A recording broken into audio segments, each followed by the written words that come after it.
Olá, sejam bem-vindos a mais um podcast A Casa é Sua. Como você já sabe, o nosso podcast é voltado para o empreendedorismo. A gente costuma trazer pessoas da vida real que vão poder dar dicas, como eu tive lá um dia, para mudar a realidade. Às vezes de quem está começando, às vezes de quem está no meio e precisa de uma mudança, precisa mudar a rota, corrigir a rota, quem já está há muito tempo. Ideias novas muitas vezes transformam, né? A gente sabe que o mercado é dinâmico. E hoje eu estou muito feliz, porque às vezes a gente traz convidados e todos são sensacionais, mas existem vários outros. E o nosso convidado hoje, eu diria que ele é o papa da área dele. A gente está gravando em São Paulo, na Faria Lima.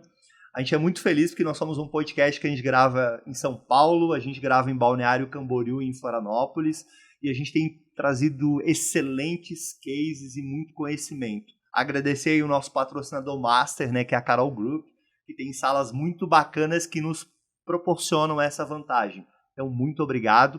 Eu já vou apresentar, eu vou falar o nome, né, porque não precisa nem apresentar, né. Muito obrigado, Marcelo Scherto, por sua presença. Prazer estar aqui com você. É um prazer e uma honra. Ótimo estar aqui. Quem já estudou ou ouviu alguma coisa sobre franquias sabe do que eu disse, que você é o papa das franquias. Eu digo, eu sou o mais velho, né? Eu estou há mais tempo nesse negócio do que a maioria de quem está aí. Então tem que ter alguma vantagem de ser mais velho. A humildade é muito legal. Eu lembro que uma vez eu ouvi você falando, você comentou quando você na ABF, né? Você ajudou a...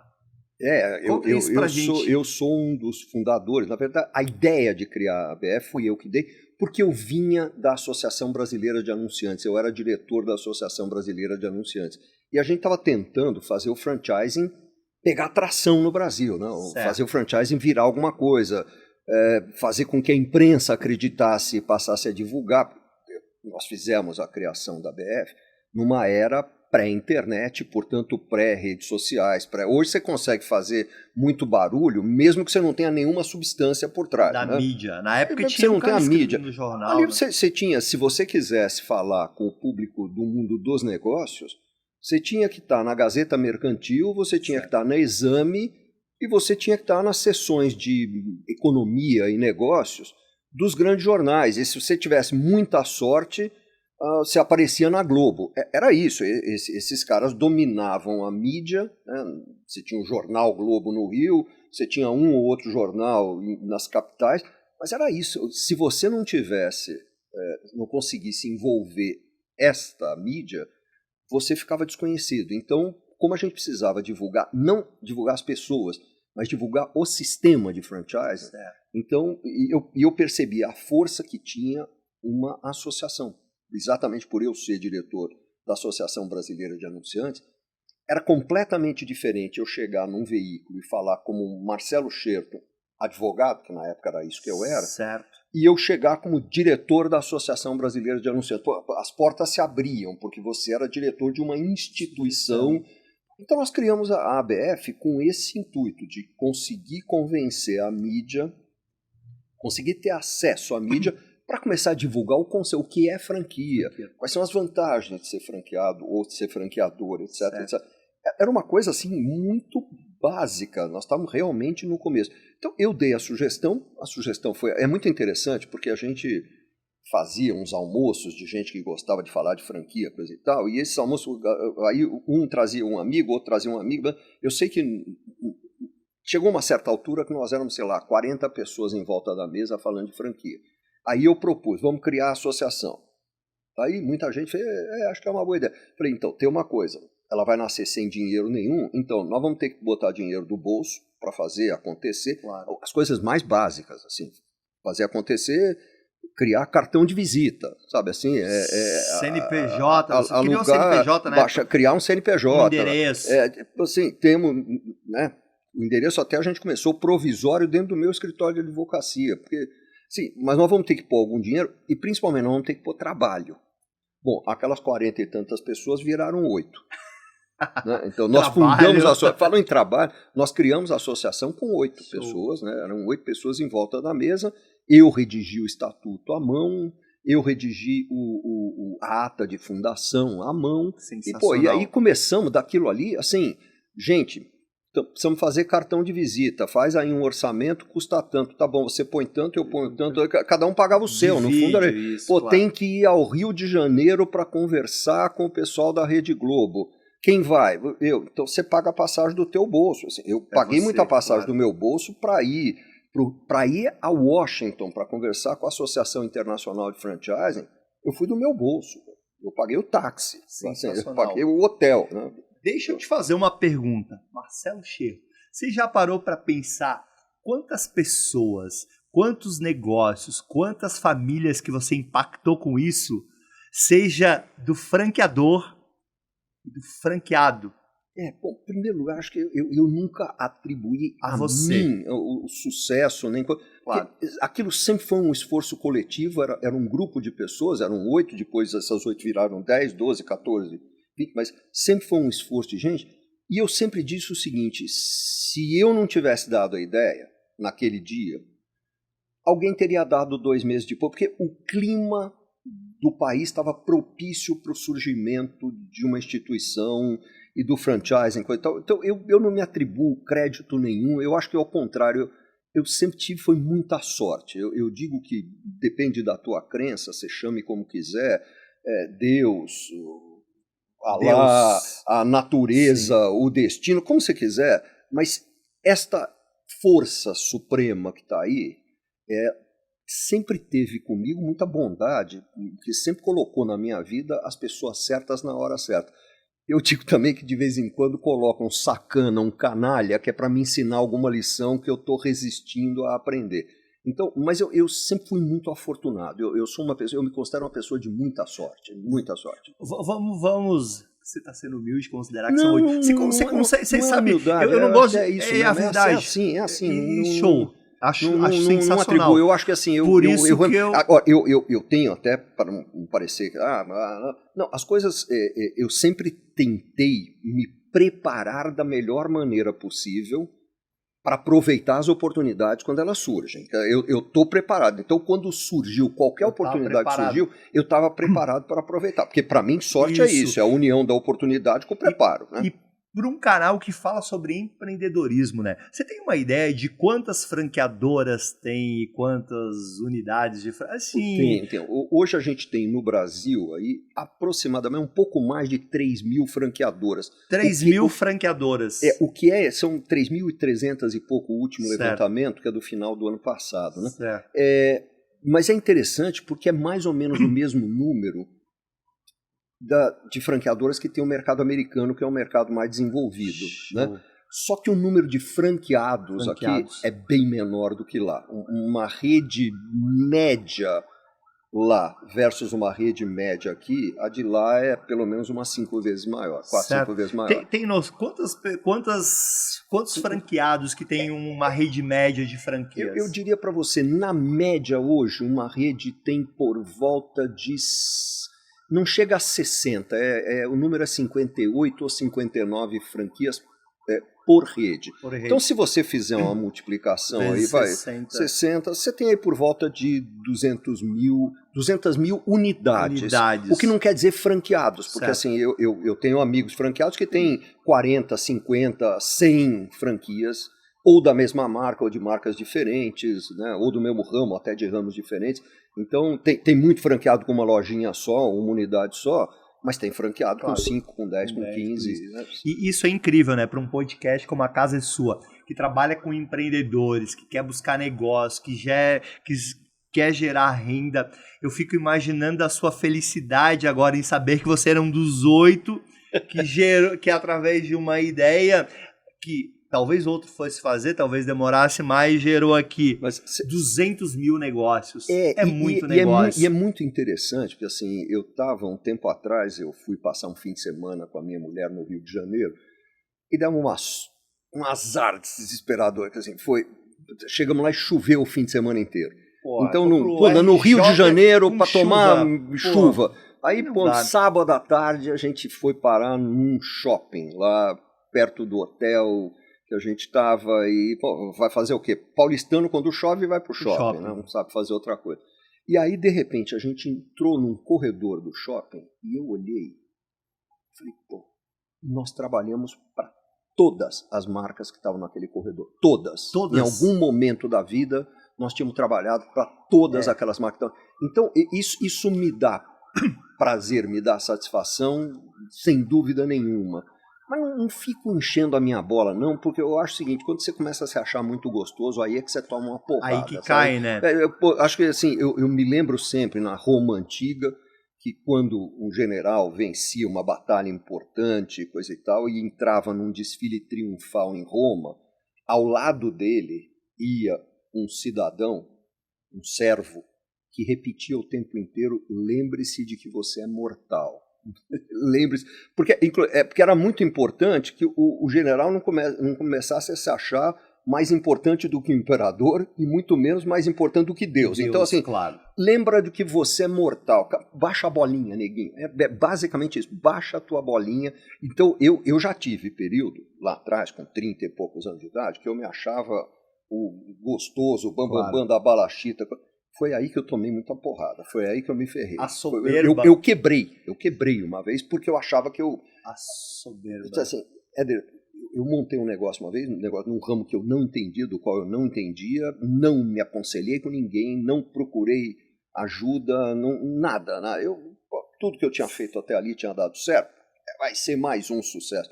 E eu quebrei de ter que quebrar o porquinho, pegar todas as reservas e pagar as dívidas e me reinventar. Então, aquilo foi muito bom que tivesse acontecido. Foi muito bom ter quebrado. Você sabe que Salomão já falou, talvez com outras palavras, que a pior coisa que pode acontecer com o empresário, empreendedor, é a soberba. Porque quando a soberba ela ultrapassa um nível, você cai. Você perde um pouco a noção do perigo, você perde a noção dos seus próprios limites. Eu acho que é fundamental, nós estamos falando para empreendedores, claro, né, ou pessoas que pretendem empreender, né? É muito importante você desafiar os seus próprios limites. O tempo todo você está desafiando os próprios... Mas para desafiá-los você precisa conhecê-los. Saber onde eles estão. E não... É muito diferente, é muito interessante. Uma vez eu assisti a uma palestra do Amir Klink, que é um cara que eu acho admirável, e ele estava se preparando para mais uma daquelas expedições malucas de atravessar o oceano com um barquinho a remo. E alguém que estava na plateia fez uma pergunta, e começou a pergunta assim, eu gostaria de fazer uma pergunta a você, Amir, você que é um aventureiro, ele falou, pode parar aí, eu não sou aventureiro coisa nenhuma. Eu faço um baita planejamento para cada coisa. Eu tenho 1 backup, 2 backups, 3 backups. Eu tenho o plano B, o C, o D, o H. Eu não sou aventureiro. Eu sou um cara. Eu sei que eu corro riscos, mas eu calculo muitos riscos que eu vou e eu me preparo para o pior. Assim, não é assim, pega o barquinho e vamos atravessar o oceano. Não, eu levei anos planejando a primeira viagem, me preparando, construindo o barco certo, do jeito certo. Então, assim, eu acredito muito nisso. Quer dizer, é óbvio que você está se desafiando na hora que você vai atravessar um oceano, claro, porque tem um imponderável que pode acontecer. Mas eu digo sempre o seguinte, se você se preparar porque é previsível, você já está super bem. Que às vezes, o imprevisível vai acontecer, mas para ele você tem que estar preparado para saber lidar quando surgir o imprevisível, que aí você tem o plano B, o plano C, o plano D... Mas assim, você sair do nada e meter as caras, como eu fiz nesse negócio, assim, não entendia nada, não procurei entender, por soberba. Acho que você usou a palavra correta. Eu fui realmente metido e foi uma daquelas horas em que a natureza, Deus, seja lá o que for o destino, resolveu dizer, menino, vem cá. Senta aqui no colinho, querido. Senta aqui no colinho que eu vai tomar uma palmada. Assim, deita aqui no colinho e vai tomar uma palmadinha. Sensacional. Você que está nos acompanhando, você já viu que só esses insights iniciais já valeram pelo podcast inteiro. O nosso podcast, para que a gente possa estar aqui, a gente tem os nossos patrocinadores. O mais importante, a gente criou uma nomenclatura que é o patrocinador cultural, que é você. Então a gente quer agradecer imensamente. A gente vai deixar aqui... Eu até fico constrangido quando eu digo que eu vou deixar o contato do Marcelo Scherto e da Scherto. Nada, cara, nós precisamos Mas nós sempre. Vamos deixar aqui, a gente sempre são empresários e empreendedores que estão conosco. E, Éder, eu vou te dizer todo uma coisa. Todo podcast nosso.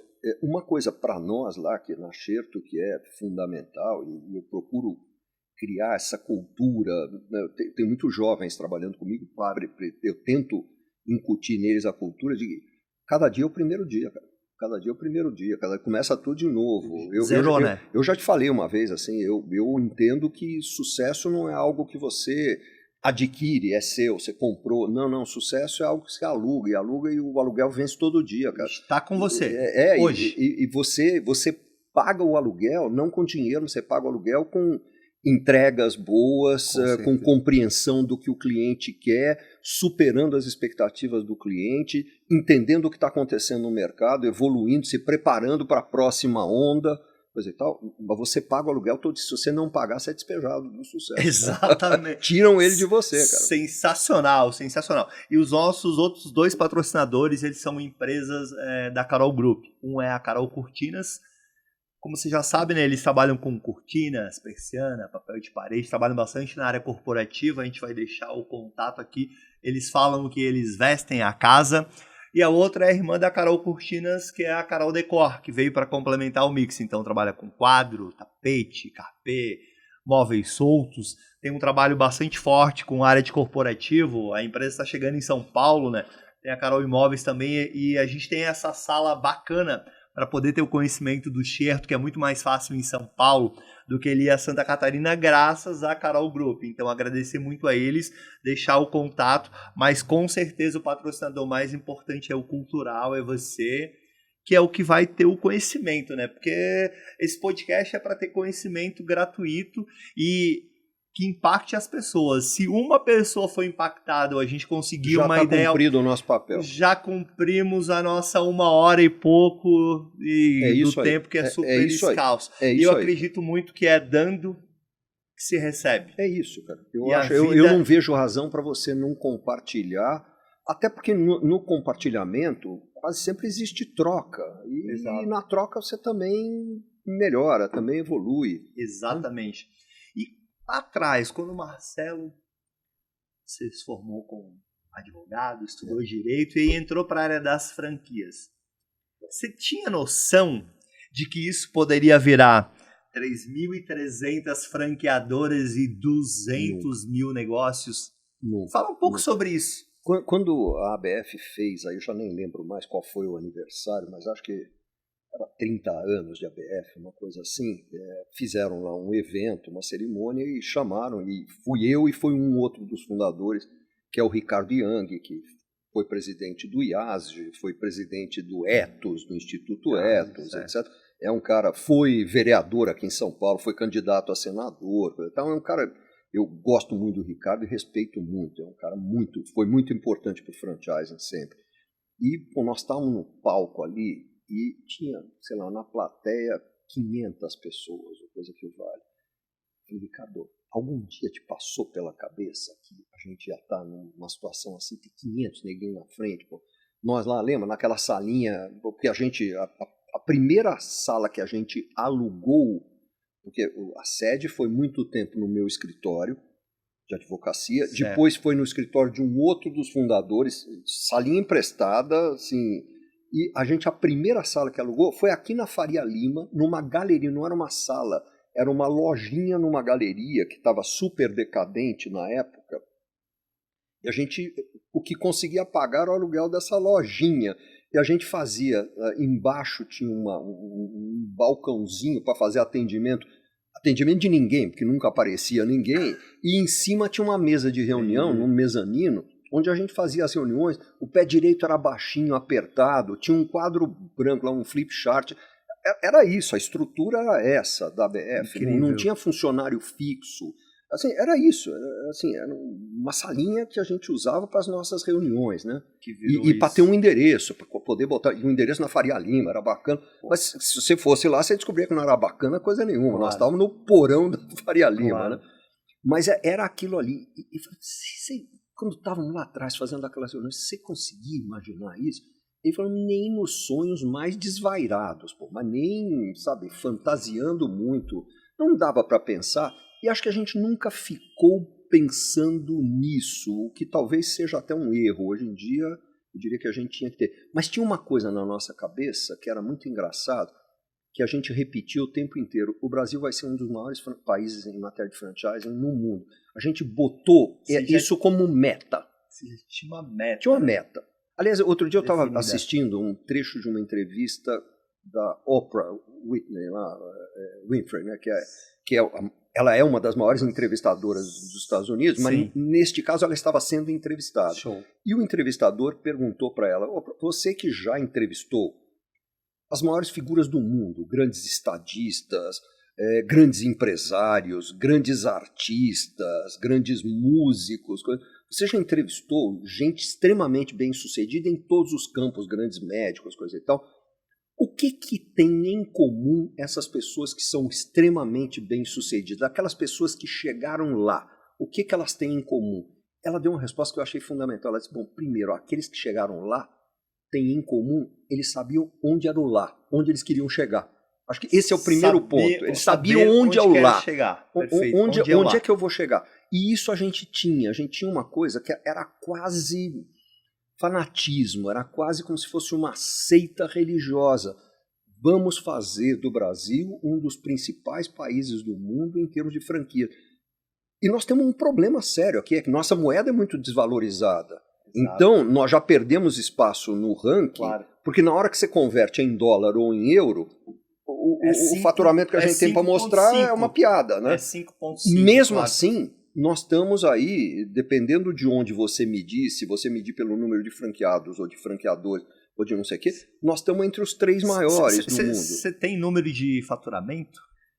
Existe hoje um número, eu não consigo lembrar o último aí, mas é alguma coisa perto de, acho que são 150 bilhões ou 160 bilhões de reais. É um pouco mais do que isso atualmente, já subiu um pouco mais.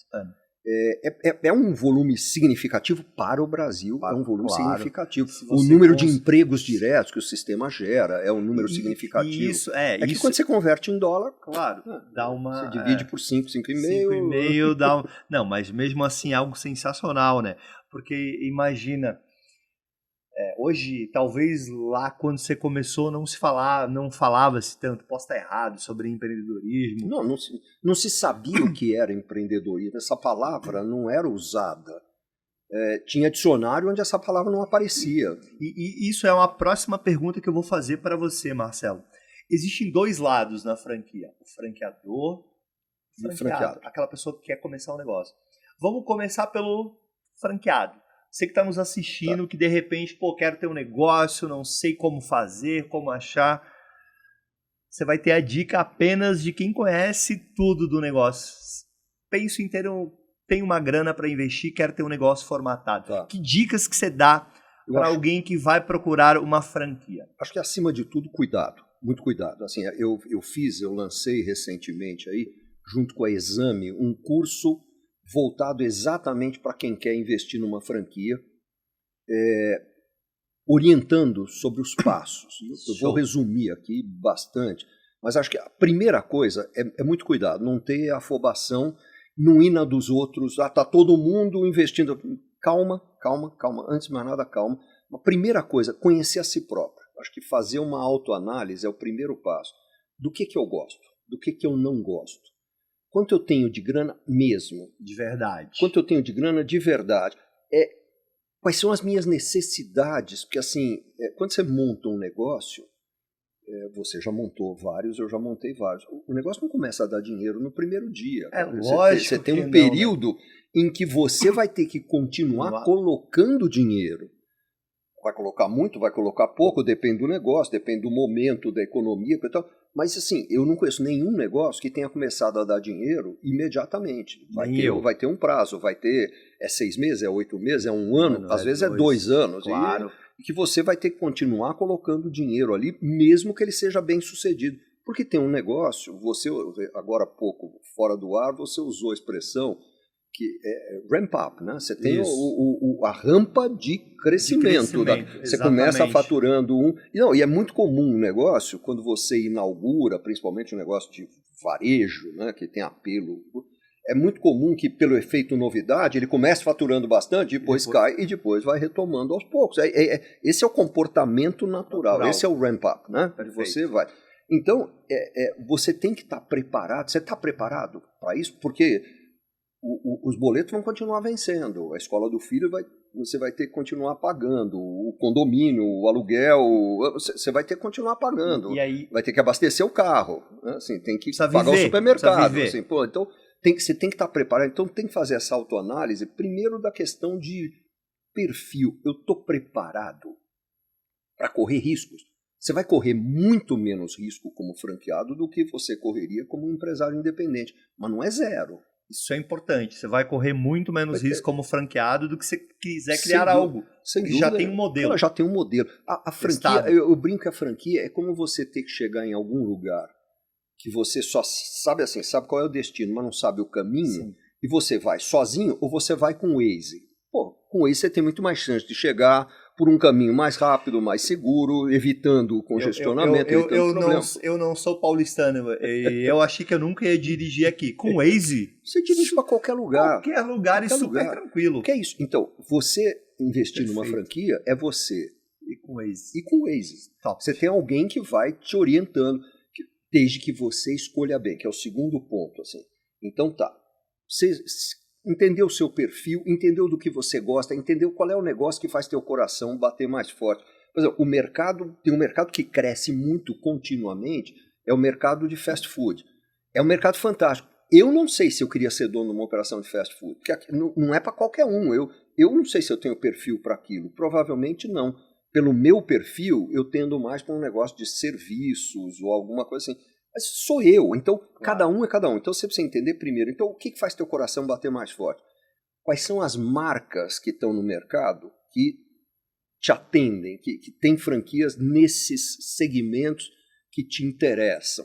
Qual é a reputação dessas marcas? Quem está por trás dela? Então você tem que investigar, porque franquia é um negócio fantástico desde que você adquire uma franquia de uma empresa séria, sólida e estruturada para dar suporte. Porque franquia não é só deixar você usar a marca e te fornecer o produto.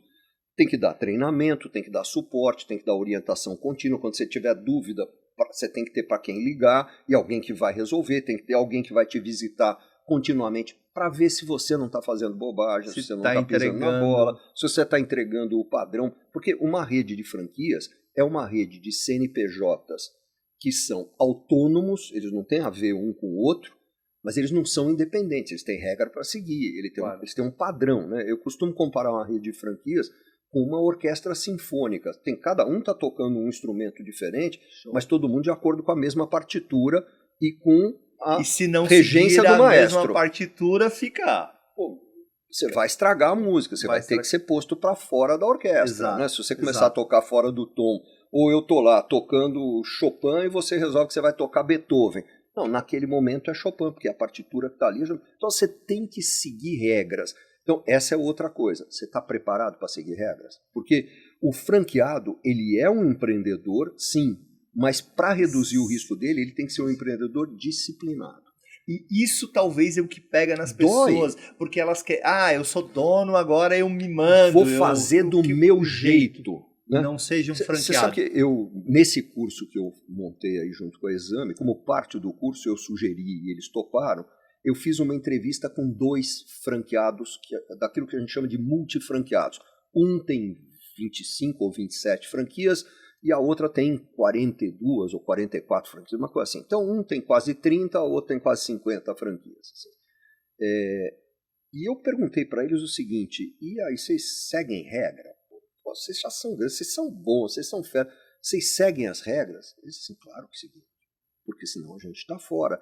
E outra coisa, nós não somos bons no desenvolvimento de produto, nós não somos bons na fabricação de produto, nós não somos bons em logística de produto, nós não somos bons para desenvolver uma campanha de marketing e tal. No que nós dois somos muito bons? Em operar a loja. Nós somos excelentes operadores de loja. Então, escolher a equipe, treinar a equipe, motivar a equipe, remunerar a equipe, criar campanhas de premiação, nisso nós somos bons. Então a gente junta o que o franqueador tem de bom com o que nós temos de bom, e aí nós somos imbatíveis. Sucesso. Aí nós somos imbatíveis. Uma marca fantástica que o franqueador tem lá, os dois, posso citar o nome? Deve. Eles são franqueados do Boticário. Aqui nós falamos todas as marcas de todo mundo. Então, eles são franqueados do Boticário. O Boticário é fantástico em algumas coisas. Agora, eles dizem o seguinte, tocar a loja nós somos melhores que o Boticário. nós tocamos melhor. Mas é isso que a gente sabe fazer. Então, se a gente junta o que a gente sabe fazer com o que o Boticário sabe fazer, que é fazer pesquisa, desenvolver produto, entender tendência de mercado, desenvolver produto que atende essas tendências, fabricar o produto a um custo que seja factível e que a pessoa e chegue lá. Eu compro Boticário. Criar embalagem. Isso eles fazem bem para burro. Deixa a gente se juntar e aí nós somos imbatíveis. Vou fazer um merchan agora, eu, do Boticário. Quando eu não sei o que eu vou dar de presente para minha mãe, eu vou no Boticário, eu peço um creme para uma senhora e ela adora todos. Não é à toa que se você observar a linha, né, de faturamento de uma loja do Boticário, você vai ver nas datas comemorativas, tipo Dia dos Namorados, Dia das Mães, Dia do Professor, coisa e tal, Natal, a venda faz assim. Porque é isso, aquilo é presente. Quando você não sabe o que dá, se não todo mundo gosta se não der Boticário, eu vou dar um chocolate da Copenhague, ou da Cacau Show, ou da Dengue. Sim, é isso, cara. Você sabe que você vai agradar. Então não tem erro, né? Você chega na loja, você pede pra vendedora... Nós discutir com o Boticário se o melhor produto é esse. Cara, isso eles sabem, deixa eles fazerem. Deixa a gente. Então tem essa coisa agora. Eles são humildes, super bem sucedidos, mas eles são humildes para reconhecer o seguinte: somos muito bons nisso e não somos bons nisso aqui. E isso eu acho que é o segredo do sucesso em tudo, né? Porque muitas vezes, às vezes você que é empresário, você quer criar um negócio, não uma franquia. Aí você acha que você é bom em tudo. Não. E acontece uma coisa que eu vejo muito nesse mundo de quem está investindo na franquia. Tem muito cara que tem um emprego onde ele tem que aguentar chefe, ordem, o board, a ordem que chega, não sei, da matriz, que não entende nada. Aí ele tem uma grana, ele sai num plano de demissão voluntária, sai com uma indenização bastante grande e fala assim: nunca mais na vida eu vou ter patrão, eu quero ser patrão de mim, ninguém vai mandar em mim. Ferrou. Agora, uma coisa que eu tenho para dizer para qualquer um que esteja montando um negócio, é uma ilusão você achar que você não tem patrão. Eu tenho vários sócios, né? Então, cada um dos meus sócios é um pouco meu patrão, cada um dos meus clientes é um pouco meu patrão, cada um dos meus dependentes, colaboradores é um pouco meu patrão. Eu tenho patrão para burro, não é que eu não tenho nenhum, eu tenho patrão para burro. Tem dias que eu tenho uma saudade enorme do tempo que eu tinha um patrão só, então eu sabia quem era. Isso é verdade, eu vou confessar uma coisa que acho que eu nunca falei no ar. Outro dia eu também acho que eu tenho uns 18 negócios em lugares diferentes. Você tem um monte de patrão. Mas muito patrão. Não, e assim, eu tô brincando quando eu digo que eu tenho saudade do tempo que eu tinha um patrão só, porque eu não troco a vida que eu tenho hoje pela vida que eu tinha antes, assim, sem dúvida nenhuma. Eu estou muito feliz como um empreendedor, coisa e tal. Porém, é ilusão achar que eu faço o que eu quero do jeito que eu... Aliás, quem só faz o que quer, e eu vivo repetindo isso, quem só faz o que quer é criança pequena. Adulto responsável faz o que é preciso para atingir seus objetivos. Então, a primeira coisa é o seguinte, lembrando a Oprah, qual é o seu objetivo? Onde é que você quer chegar? Qual é o caminho que eu tenho que percorrer para chegar lá? Ou quais são as alternativas de caminho que eu tenho? Escolher do caminho, tem que ter disciplina para executar, porque a única coisa que você ganha sem ter que batalhar é peso. Assim, na minha vida, a minha experiência, a única coisa que eu ganhei sem ter que fazer força nenhuma foi peso. O resto tudo eu tive que batalhar muito. Peso a gente ganha sem fazer força e tendo prazer, né? Porque mas é a única coisa. Comemos as coisas que gostamos, é verdade. E outra coisa, que eu acho que é importante para quem é empreendedor ou está pensando em ser empreendedor. Eu adoro o que eu faço. Eu realmente me considero... Eu recentemente dei uma entrevista para Sandra Chayo, que é a CEO da Hope, Lingerie, tenho uma admiração enorme por ela, e dei uma entrevista, e eu falei para ela: Sandra, nós dois somos dois afortunados que a gente trabalha com o que a gente gosta. Então, às vezes nem parece que é trabalho, cara, porque é um prazer estar fazendo aquilo ali, é diversão. Então, eu adoro o que eu faço. Mas eu adoro todo dia, todo momento de todos os dias? Não. É óbvio que tem dia que tem dor de cabeça, é óbvio que tem dia que você tem problema, é óbvio que tem dia que te dão um cano, que te dão não sei o quê, que o cliente fica insatisfeito com a qualidade do que você entregou, que a tua equipe dá uma pisada na bola, que um concorrente faz um movimento sacana. Assim, não pensar que é só alegria é ilusão. Isso, né? Até alguém disse que você, um filósofo qualquer, estou tentando lembrar quem foi, que diz o seguinte: nenhum de nós é feliz, a gente está feliz. em alguns momentos. Felicidade, o que é? Aquele momento que você não quer que acabe. Você quer que dure para sempre. Eu sou extremamente feliz quando estou cuidando das minhas netas, por exemplo. Mas eu não sou feliz o tempo todo. Quando elas estão chorando, eu não estou feliz. Eu quero que aquele momento acabe. Isso. Quando elas estão fazendo malcriação, que joga não sei o quê, que derruba o prato no chão, aquilo não é felicidade. Agora, tem alguns momentos ao longo do dia, quando eu estou com elas, que eu digo, este segundo aqui, este instante, esses alguns minutinhos, eu não queria que acabassem nunca. Esse é o momento da felicidade. Mas não existe essa coisa de eu sou feliz para sempre. Não, pô, feliz para sempre, você precisa ser meio idiota para ser feliz para sempre. Você precisa ser um cara sem noção. E você falou uma coisa muito bacana, a gente estava falando de peso e de mentalidade, né, de como analisar as coisas. Eu lembro que eu precisava emagrecer. Agradecer a Michelle. E eu gravei um podcast e ela falou o seguinte no podcast: como você emagrece? Ela olhou assim: você sente prazer, porque você não engorda do nada, certo? Sente prazer. Qual que é o tempo daquele prazer lá do chocolate? É pequeno. Aí você vai pensar: eu prefiro ficar magro, bem de saúde, ou ter aquele prazer lá durante aquele tempo. É isso. E se você não escolher por esse lado, sabe quando é que você vai ficar? É isso. E constância, né? Não, constância. E assim, de vez em quando, dá uma escapadinha com o meu chocolate. Exatamente. Tá tudo certo, não tem problema também. Mas é de vez em quando. Se todo dia você der uma escapadinha, você vai ter problema. É uma questão de escolha. A vida é feita de escolhas. Exatamente. Eu posso não trabalhar? Posso. Nada me impede. Obviamente, vou corroer meu patrimônio, vai chegar um momento que talvez se eu durar muito, aquele patrimônio acaba. E eu vou para baixo da ponte. Exatamente. Mas eu posso. A vida é feita de escolhas. A questão é fazer escolhas sábias e ter disciplina para seguir o caminho e de vez em quando até se dar uma folga. Claro. De vez em quando, assim, eu por acaso, hoje à tarde, eu cancelei 2 reuniões porque eu vou ficar com as minhas netas. Então, eu cancelei. Eu não fiz nenhuma sacanagem, eu joguei limpo, eu adiei, não é que eu cancelei, claro. eu joguei para um momento que também é oportuno para as pessoas com quem eu teria a reunião. Claro. Mas assim, eu vou me dar o direito de ter algumas horas fazendo algo que me dá uma satisfação enorme. Então, essa coisa de você saber... Agora, se eu resolver brincar todos os dias com elas, eu tô ferrado. Aí não vai dar certo. Eu vou ter que dar cano em alguém. Assim, claro. Acabou.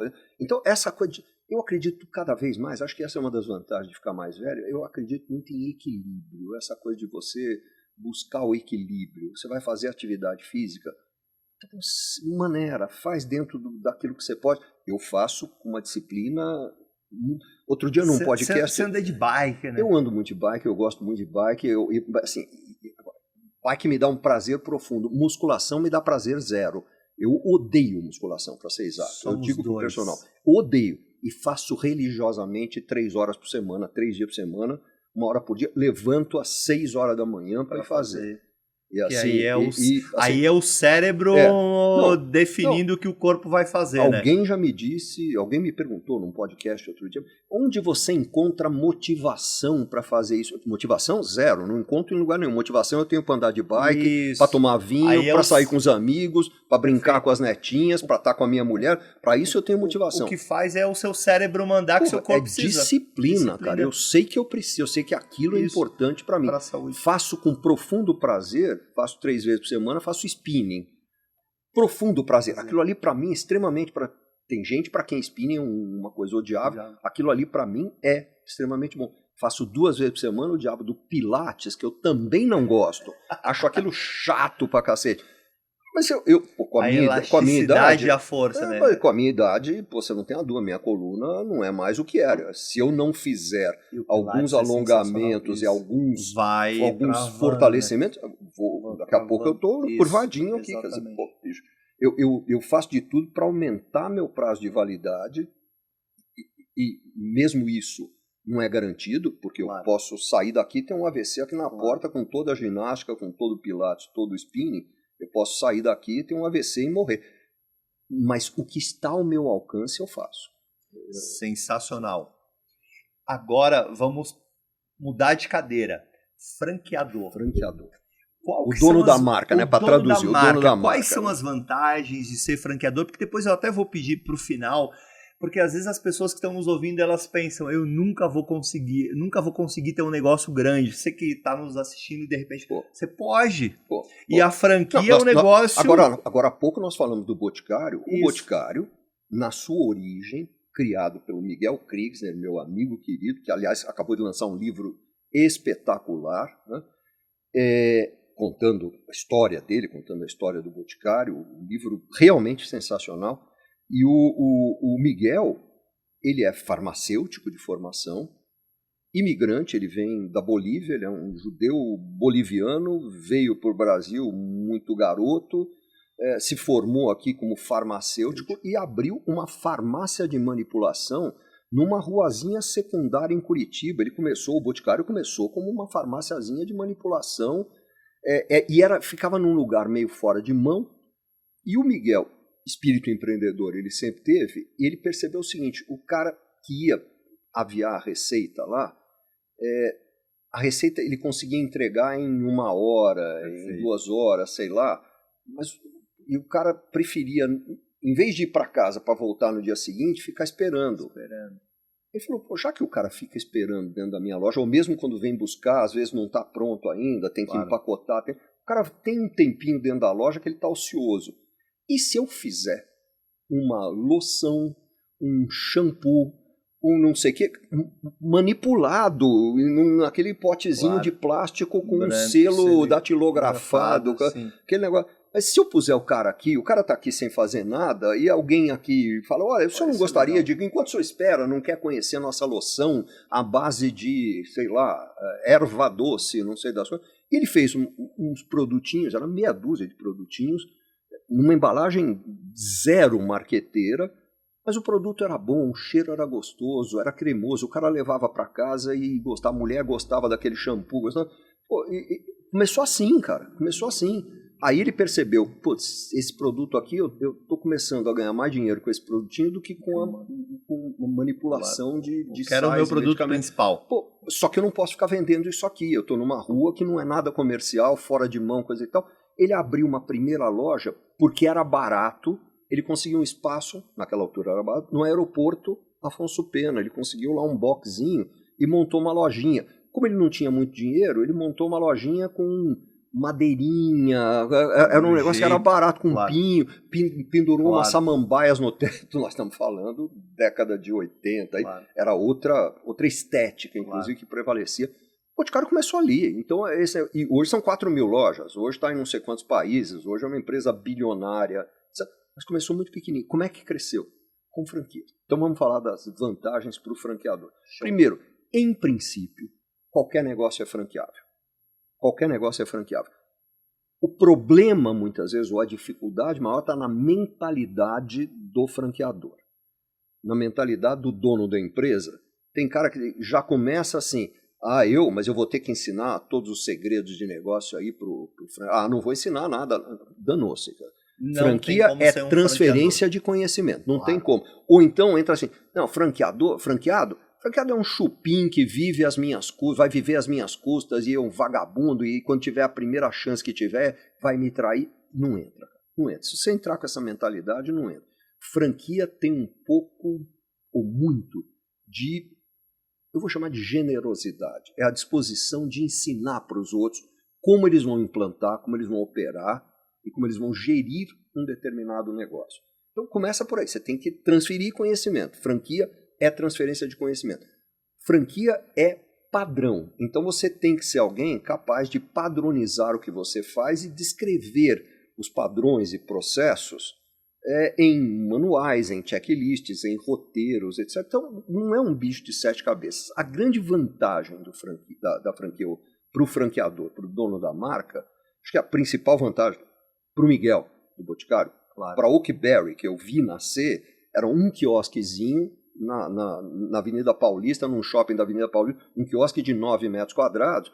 Hoje é uma rede de quase 1.000 quiosques em 52 países. Cara. Isso, eu estou falando de 7 anos atrás, era um quiosque. É sensacional. Pô, então, assim, é um negócio. Agora, o que é aquilo ali? Como é que eles cresceram? Primeiro, com dinheiro dos outros. O franqueado vai entrar com dinheiro para montar a sua lojinha. Então, a grande vantagem do franchise é você crescer com o dinheiro dos outros. com a mão de obra dos outros, com o networking dos outros e o conhecimento local dos outros. Então, você quer entrar numa cidade, vou falar da minha cidade natal, Claro. Nasci em Santos, você quer entrar em Santos.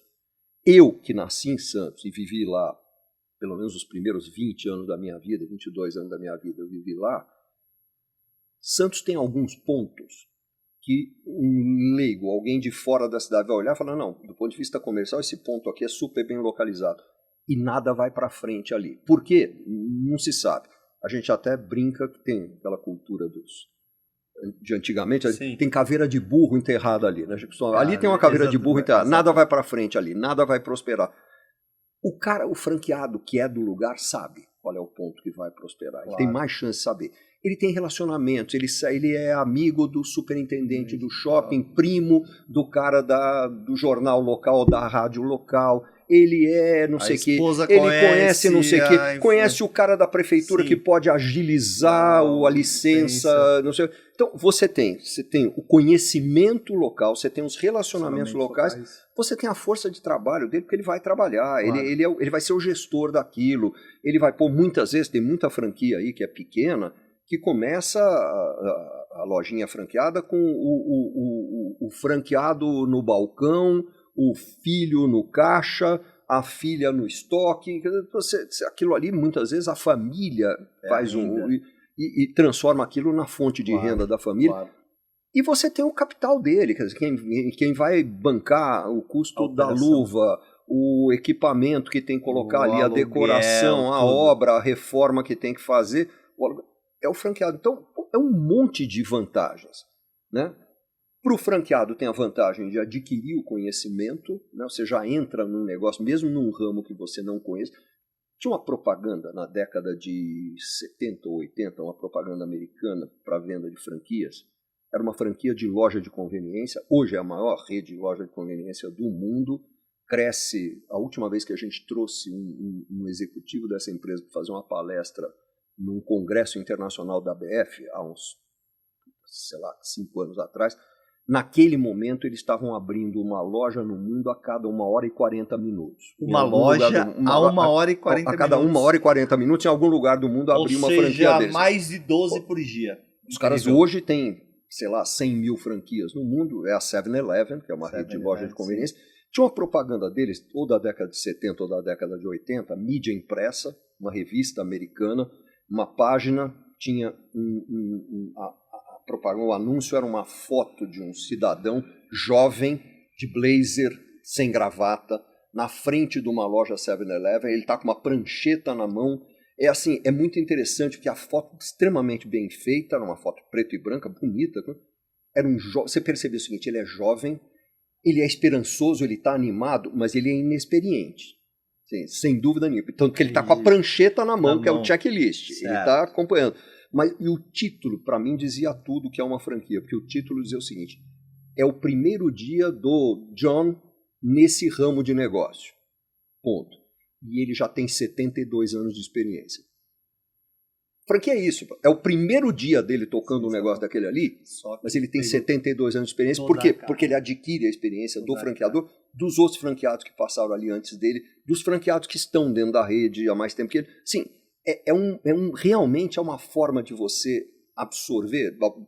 Aqui um publicitário aqui no Brasil uma vez criou um título de anúncio também que dizia mais ou menos o seguinte, lá no começo nosso da BF, franquia é o melhor jeito de você herdar uma grande marca, é o melhor jeito de você assumir uma grande marca sem ser herdeiro.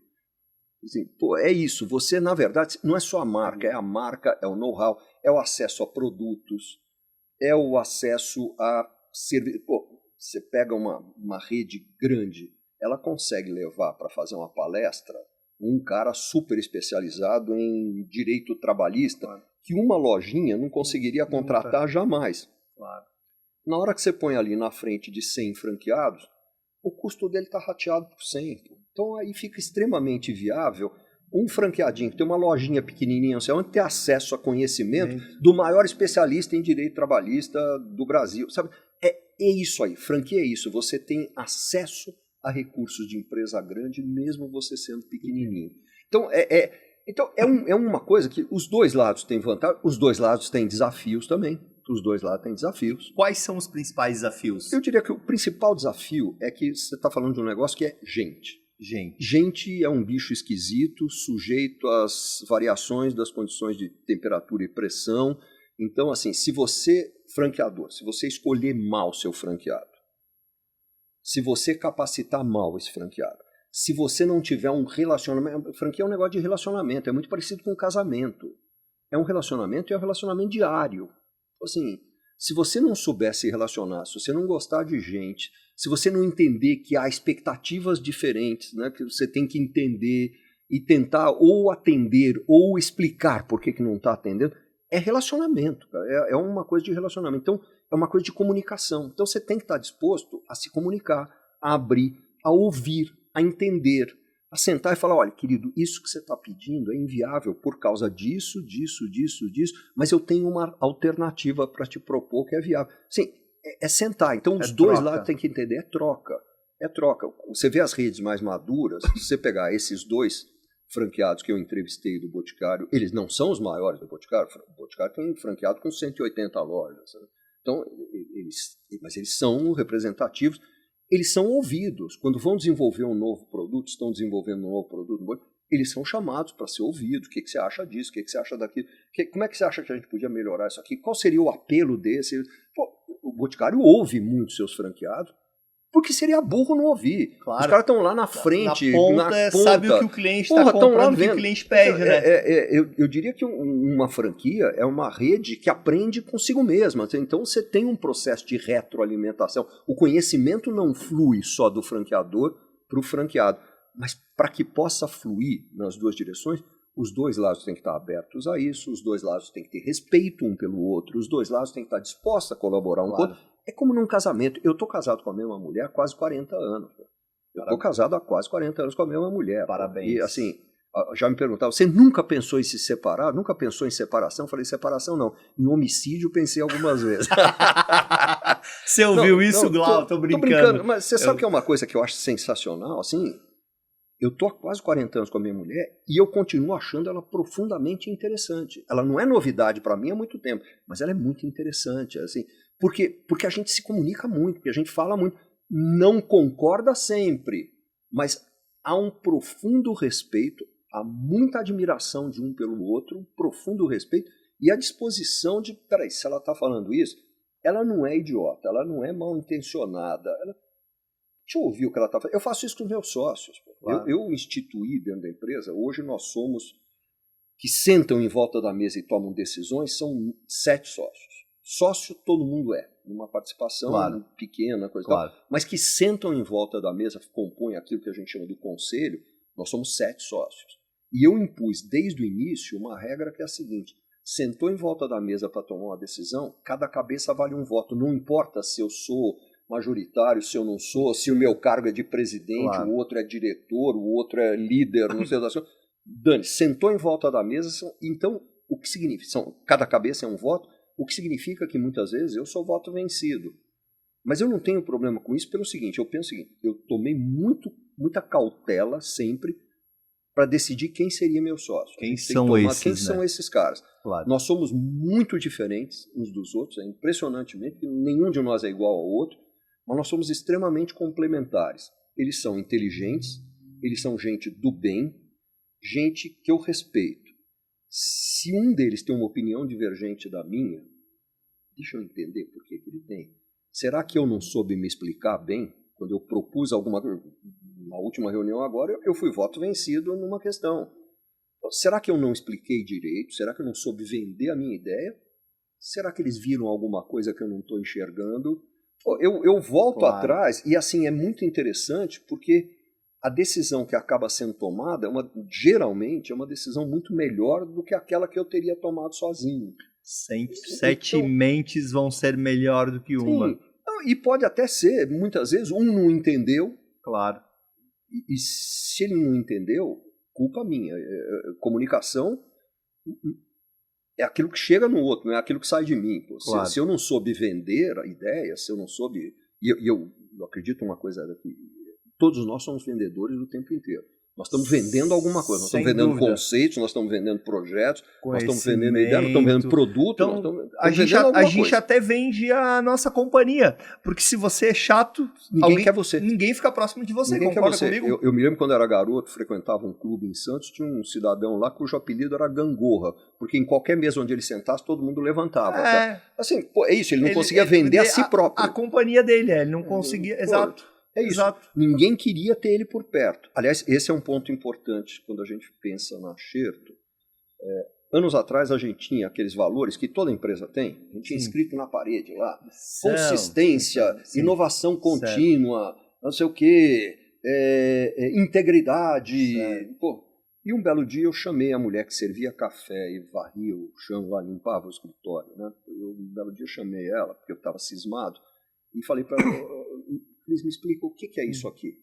O que quer dizer isso? Vamos pegar aqui, consistência. O que significa consistência para você? Consistência, assim, sabe, é consistência, né? É consistência. Bom, tá bom, integridade. A integridade, assim, é integridade, né, seu Marcelo? Eu falei, pô, peraí, ela não entende. E a gente não pode ter valores que uma das pessoas do escritório, pelo menos uma, não entende. Provavelmente outros também não entendem. Ou, para integridade quer dizer uma coisa, consistência quer dizer outra. Assim, o que é isso? O que é isso? Né? E aí a gente resolveu o seguinte, isso aqui não serve, vamos procurar o que é, qual é o nosso valor verdadeiro. Vamos procurar.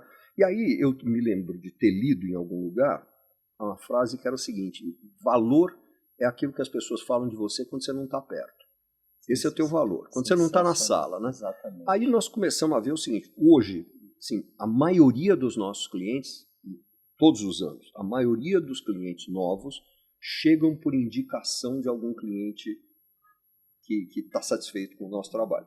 Então, nós dependemos muito de indicação e, assim, teve ano que 70% ou mais de 70% dos novos projetos foram projetos que derivaram de outros porque clientes satisfeitos indicaram a gente para alguém. Então, tudo bem. Vamos descobrir o que esses clientes falam. Quando eles indicam a gente, eles dizem, contrata a Xerto por quê? Por quê? Por que contrata a Xerto? Porque tem um nome bonitinho, porque o logotipo é azul, porque o escritório deles fica na Paulista. Por que contrata a Xerto? Né? E aí a gente percebeu que tinha uma frase que se repetia muito, as palavras podiam mudar ligeiramente, mas o conceito era o mesmo. Contrata a Xerto porque eles são gente que é bom ter por perto. E pronto, nosso valor é esse, nós somos gente que é bom ter por perto. Então, isso aqui é um negócio que a gente crava na cabeça de quem trabalha lá dentro, inclusive na hora de contratar. Fulano é tecnicamente fantástico, tem um currículo sensacional, mas é horrível estar perto desse cara porque ele é agressivo, porque ele é tóxico, porque ele é grosseiro. Tá fora, tá fora, ele não é alguém... Hoje em dia a gente chega a levar num ponto, eu tenho até medo de falar isso em público, cara, mas a gente leva num ponto seguinte... Eu procuro só trabalhar para cliente que é bom ter por perto. Cara com quem eu gosto de conviver.